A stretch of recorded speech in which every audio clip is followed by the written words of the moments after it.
Yeah. And it was like, I'm getting seasick. Like, I don't like that style of filming. I thought about that being subliminal hints as to what's going on, too, if you were watching the movie. Their rocky relationship. Maybe. But, yeah. I mean, handheld cams a lot of times are good. You know, it makes it more organic. It makes it seem real. Yeah. Because I'm sitting here talking to you and I'm moving around a little bit. You're not completely static. No. You know what I mean? There's way too much hand movement while we're doing these podcasts for us talking to each other. As I'm talking, I'm moving around, so you're moving around. I mean, so it's more natural. Right. But it was a little much in a couple scenes in this movie. Okay. So I'd have maybe done that a little different. All I was right. distracted by it. Gotcha. I was like, I'm not listening to what they're saying because I'm tired of swaying back and forth. Okay. Yeah, that was a little weird. Okay. Well, let's do our garbage in, garbage out. Okay.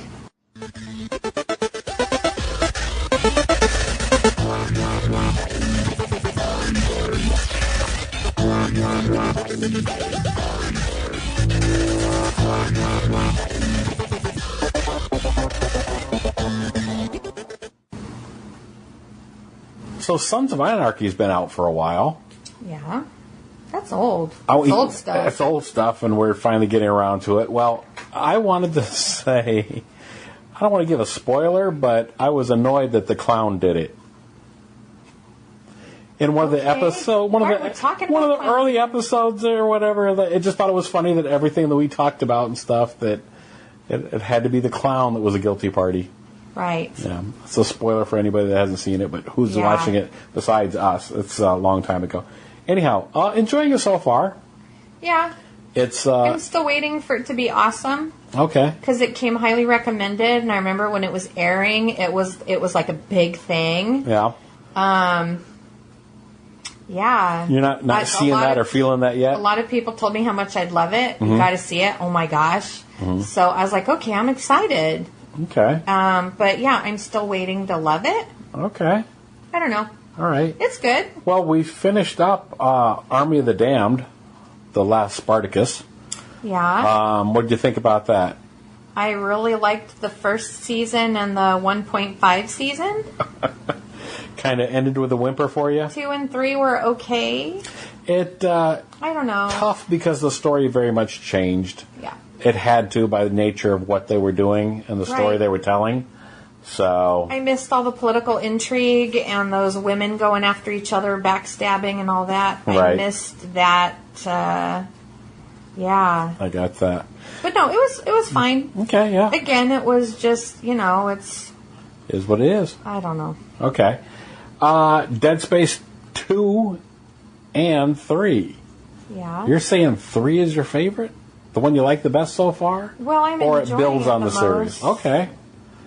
There's a lot to do in it. Okay. Maybe that more open world environment, that's maybe why some people think that it peaked at 2 as opposed to 3. Oh, no, they're wrong, though. Okay. I see. No. Wow. Here's what I like about... Well, 1, you're on this, mining vessel the whole time. Right. 2, you're on a... Where are you on to? You're on on Titan, the complex that's on one of Saturn's moons or something. Right. You're on there mostly, and then you get to go back to the mining vessel for a little while, which was awesome. Which was awesome because it was so incredibly uncomfortable. Awesome. Yeah, because it looked just like it did in the first game. Same things were there, and it's... Well, I mean, they were working on the ship and cleaning it up. It was being scrubbed, and everything was covered with plastic and tape, and it made it very eerie.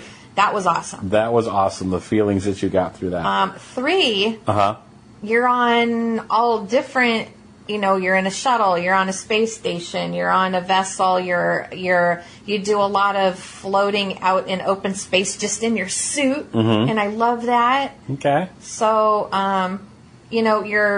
right now I'm on the ground in the snow, you know, and there's different issues starting out, you're freezing and you have to stay by fire and... Right. You didn't know that, sorry. I didn't know. Hey, that's a spoiler. So there's a lot of different... different elements in it. Yeah. Okay. I got you. Maybe overwhelming for some people or maybe just... You need to catch up with me. I'm trying. Ish. 3 is very different. Okay. I've been listening to Inferno by Dan Brown.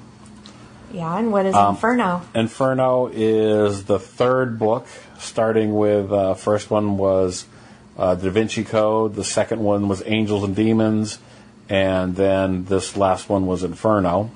It's going to sound terrible, but like I'm really looking forward to the movie. Okay. Not because the book was great, but because when I was listening to it, it's like, I think this would be better if it was cut down shorter. Okay. Maybe that's just because I'm uncultured and uneducated and just had enough. But there were a few things that I didn't like about the book. But anyhow, whatever. That's it. Anything else you had to cover for Garbage In, Garbage Out?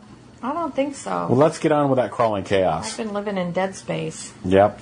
That's my world. That seems like it.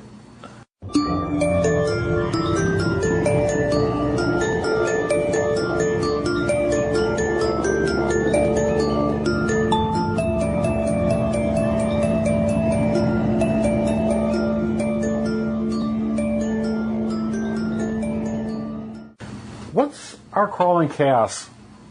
Well, I just thought of this. You just thought of this? That's amazing. Just a second. No. Wow. Cell phone etiquette. It's out the window. There is no such thing. It's disturbing when you type in your internet browser cell phone etiquette. You get so many pages. It's like people have to be told this stuff. There has to be lists of rules to follow. Who follows them anyhow? Why do you have to be told, people? It's fascinating because I remember while prepping for job interviews and stuff like that, there was a time when I was looking for a job because lots of reasons. Anyhow, and they were saying, never conduct a business call on the cell phone because it could get dropped or whatever. This is, I won't say early days of cell phone use, but landline. But yeah, use a landline and stuff. Just be respectful so that when people are taking time to interview you over the phone or whatever, if that's the case, it doesn't get dropped or whatever. But right. I think phones have come so far, or we've devolved so much that it doesn't even matter anymore. But you say there is etiquette. Well, yeah, there's so many lists, and a lot of them repeat. Some of them have certain things that they think are very important, and other lists don't include them. So. But here's things like lower your voice when taking calls in public. That's a good one. Avoid personal topics when others can hear you. Yeah. Yeah. Oh my gosh, when you're at the drugstore and there's ladies on the phone. Sorry, ladies. On the phone talking to their friends about their health issues and stuff. Ew. That's a violation of HIPAA right there. Take that somewhere else, yeah. Okay. Avoid taking calls when you're already engaged in a face-to-face conversation. And if you do have to take it, ask permission from the person you're talking to. Avoid texting. I said that already. No, you didn't. Put your phone... Avoid texting during... Avoid texting during face-to-face conversations. Yeah. Okay, I saw the whole face-to-face. That's entirely different. Yeah, give your attention to the live person that's right in front of you. Put your phone's ringer on silent mode in theaters and restaurants. People have to be told that. They do. Man. They do. Don't light up your phone screen in a dark theater. Why do people think they can text in there and it's not going to bother anybody? They're a shining beacon of glowing light out there in the darkness. Yes. People can see you. Yes. You're in the dark, but people can see you. Gosh.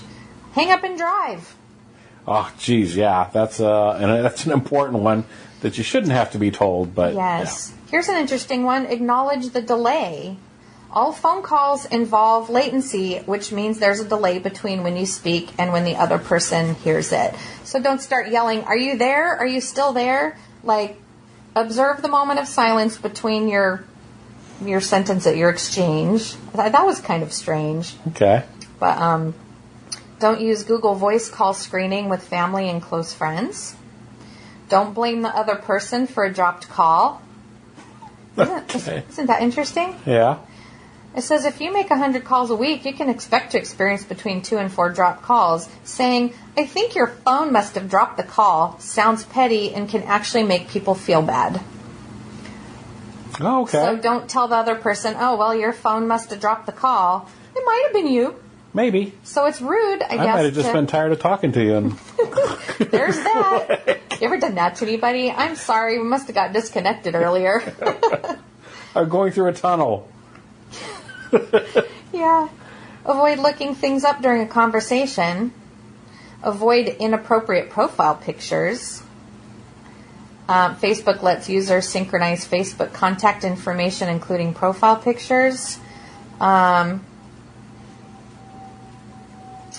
It says many higher quality phones show your picture on the screen when you call. Oh, yeah.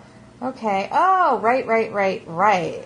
Yeah, so you don't. We obviously don't have that feature. Yeah, we live in a cave and we talk with flip phones with rocks. We bang them together to communicate.